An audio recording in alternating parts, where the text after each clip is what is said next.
अगर आप न्यूज़ प्रेमी हैं और न्यूज़ एनालिसिस करते हैं तो आपको छत्तीसगढ़ के जो झीरम घाटी है वहाँ के बारे में तो आपको पहले से ही ज्ञात होगा।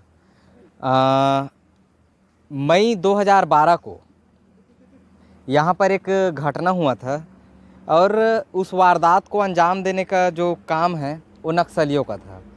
ऐसा कहा जाता है कि यह वही जगह है जहाँ पर छत्तीसगढ़ के दिग्गज कांग्रेसी कार्यकर्ता, जो उस टाइम के 2012 के जो दिग्गज नेतागण थे, जिनमें कवासी लखमा जी जो वर्तमान के आबकारी मंत्री हैं और महेंद्र कर्मा जी जैसे मतलब कई जो दिग्गज नेता थे, उन लोगों का काफिला जब सुकमा से इधर जगदलपुर जा रहा था तो बीच रास्ते में उनके गाड़ियों को नक्सलियों के द्वारा रोक दिया गया था।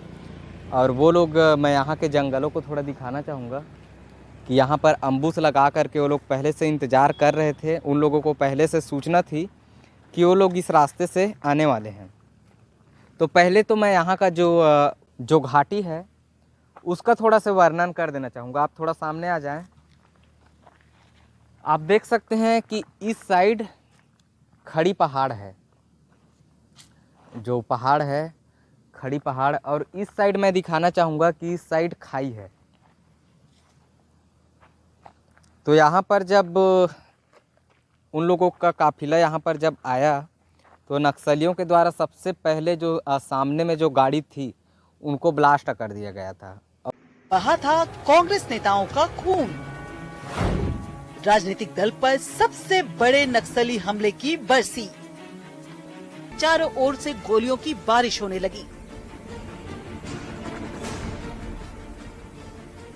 लाल आतंक का पहला निशाना काफिले की आगे चल रही गाड़ियां बनी। घाटी में दोनों ओर ऊंची पहाड़ियों पर चढ़कर नक्सली अंधाधुंध गोलियां बरसा रहे थे। नक्सलियों का यह भयानक और बेरहम जब थमा तो चारों तरफ लाशों की ढेर और घायलों की चित्कार थी। गोलियों से छलनी गाड़ियां नक्सलियों के रक्त चरित की कहानी बयां कर रही थी। करीब 32 लोग इस नक्सल हमले में मारे गए थे, जिनमें नंद कुमार पटेल, दिनेश पटेल, महेंद्र कर्मा समेत कई दिग्गज नेता थे। उनको ब्लास्ट कर दिया गया था और उसके बाद रोड ब्लॉक हो गया था। और मैंने एक दो न्यूज़ में देखा है कि आगे पेड़ को काट करके वो लोग गिरा दिए थे, जिसके चलते न तो वो लोग आगे जा सकते थे और न ही पीछे, क्योंकि इस वक्त आप यह जो रोड देख रहे हैं वर्तमान समय में, उस टाइम पर वैसा नहीं था। यह रोड काफ़ी जर्जर था और यह रोड ऐसा नहीं है कि पूरा ऐसा ही है। आगे कुछ दूरी जाने पर यह रोड पुनः उस टाइम पर जैसे थी वैसे ही आज भी है।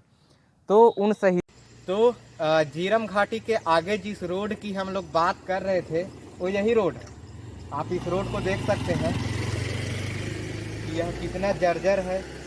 और मैं इधर भी दिखाना चाहूँगा कि यह एकदम सकरा रोड है, सिंगल वे है, दो गाड़ी आ जा नहीं सकती। और एक साइड मैं दिखाना चाहूँगा कि चढ़ाई है, पहाड़, और दूसरा साइड किस प्रकार से खाई है यह भी आप देख सकते हैं। तो कुछ ऐसा ही मंजर, ऐसे ही वस्तु स्थिति उस वक्त भी रहा होगा जब झीरम घाटी वाला नरसंहार हुआ था।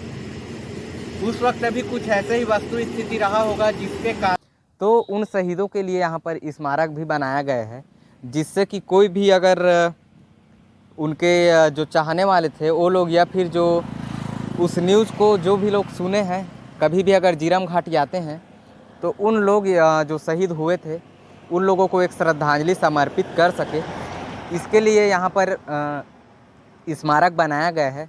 मैं चाहूँगा कि आप वीडियो में लास्ट तक जुड़े रहिए और जो भी लोग शहीद हुए थे उन लोगों का भी हम लोग आपको यहाँ जो छायाचित्र लगा हुआ है उनसे रूबरू कराएंगे।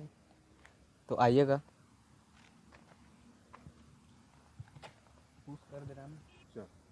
तो इस वक्त मैं जो स्मारक बना हुआ है जस्ट उसके सामने हूँ। आपको यहाँ दिखाना चाहूँगा झीरम घाटी शहीद स्मारक करके यहाँ पर लिखा हुआ है।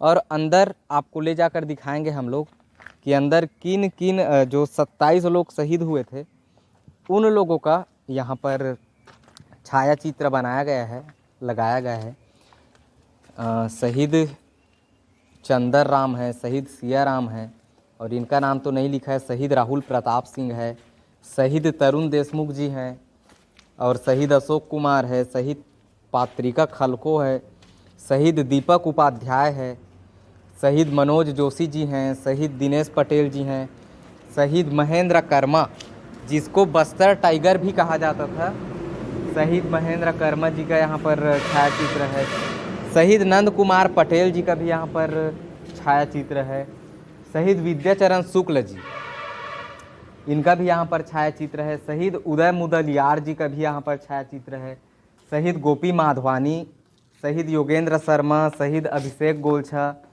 शहीद प्रहराज, शहीद चंद्रहास ध्रुव, शहीद पवन कोंड्रा, शहीद इमानुएल केरकेट्टा, शहीद प्रफुल्ल शुक्ला और शहीद राजकुमार। तो इन सभी का यहाँ पर आप देख सकते हैं जो झीरम घाटी शहीद स्मारक का निर्माण किया गया है, यहाँ पर इन लोगों का छायाचित्र लगाया गया है। तो आप जब भी बस्तर आते हैं, जगदलपुर आते हैं या फिर दंतेवाड़ा और तीरथगढ़ जलप्रपात आते हैं, तो यह पहले तो आपको बता देना चाहूँगा, किसी भी प्रकार से आपको मैं यहाँ नहीं कहना चाहूँगा कि यह नक्सल प्रभावित क्षेत्र नहीं है।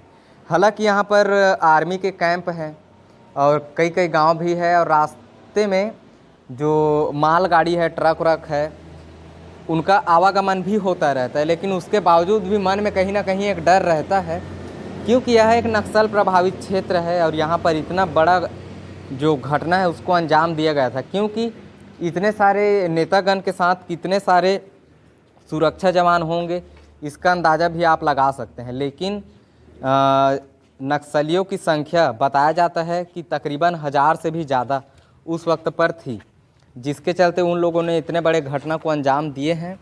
और यहाँ मैं बाहर भी एक बार आपको दिखाना चाहूँगा, क्योंकि आपको यह सब चीज़ देखना इसलिए भी ज़रूरी है क्योंकि आप छत्तीसगढ़ के निवासी हैं और पूरा भारत में नक्सलवादी एक समस्या है और समस्या के तौर पर इसको देखा जाता है। हम लोग यहाँ के आदिवासियों से भी आपको मिलाएंगे और यहाँ आर्मी कैंप में भी आपको लेके जाएंगे कि उन लोगों का जीवन इन सब संघर्षों के बीच किस प्रकार से पलता है और किस प्रकार से वो लोग अपना यहाँ पर जीवन यापन करते हैं। इधर आप थोड़ा सा देखिएगा, मैं एग्जैक्ट तो नहीं बता सकता क्योंकि वह 12 साल पहले लगभग यह घटना हुआ था। और यह जो खाई है, इधर भी खाई है और खाई के जस्ट आगे चढ़ाई है, पहाड़ है। तो यहाँ पर जब टर्निंग है, टर्निंग से जैसे ही वो लोग एंट्री किए होंगे, यहाँ पर पहला जो गाड़ी थी उसको उड़ा करके बाकी के गाड़ियों को रोक दिया गया था। और इसी घाटी से जो नक्सली लोग हैं वो लोग दौड़ करके आए थे और उन लोगों को घेर करके रखे हुए थे। उसके बाद वो लोग बार बार अनाउंसमेंट कर रहे थे कि महेंद्र कर्मा बाहर निकलिए, हमारा किसी और लोगों के साथ दुश्मनी नहीं है। लेकिन उससे पहले जितना भी यहाँ पर फायरिंग हुआ था उसमें बहुत सारे लोग जख्मी और बहुत सारे लोगों का ऑन द स्पॉट निधन भी हो चुका था, जिसके चलते किसी को भी यह समझ में नहीं आ रहा था कि उतरे या ना उतरे। लेकिन जो प्रत्यक्षदर्शी है उन लोगों का इंटरव्यू देखने के बाद यह अंदाज़ा लगाया जा सकता है कि महेंद्र कर्मा जी खुद ही अपने आप को सरेंडर कर दिए थे कि मैं महेंद्र कर्मा हूँ और आप मेरे जो साथी हैं उन लोगों को छोड़ दीजिए। उसके बाद उसको इधर पहाड़ में ले जाया गया था और वो कहाँ पास ले जाया गया था यह भी एग्जैक्ट जगह मैं नहीं जानता, लेकिन यहीं पास है, घटना जो है पूरा यहीं पास है, अंदर पहाड़ में ले जाया गया था। उसके बाद उसको मारा गया था गोली से मारने के बाद भी लगभग 70 से 72 बार उन पर जो धारदार हथियार है उनसे हमला किया गया था और उसके बाद उसके लाश को भी वहीं पर छोड़ दिया गया था। और उसके बाद यहाँ आने पर बारी बारी से जो भी नेतागण हैं या फिर जो उस टाइम कार्यकर्ता थे और जिसके साथ नक्सलियों का मैं एक प्रकार से कह सकता हूँ कि जातीय दुश्मनी भी थी, उन लोगों को यहाँ पर मारा गया था। वो यही जगह है और आज भी अगर आप यहाँ पर आएंगे तो एक प्रकार से सन्नाटा आपको देखने को मिलेगी, क्योंकि यह जो घाटी है कांगेर घाटी के थोड़ा से आगे है झीरम घाटी। यह घाटी आज भी उन सन्नाटा को सहेज करके रखी हुई है और यहाँ पर आप जब भी आएँ तो सुरक्षा पर्पस के साथ जो भी यहाँ के जो लोकल गाइड है उन लोगों से मिली जानकारी या फिर लोकल जो आदिवासी है उन लोगों से मिली जानकारी के अनुसार ही आएँ, अपने सुरक्षा को ध्यान में रखते हुए ही आएँ। धन्यवाद।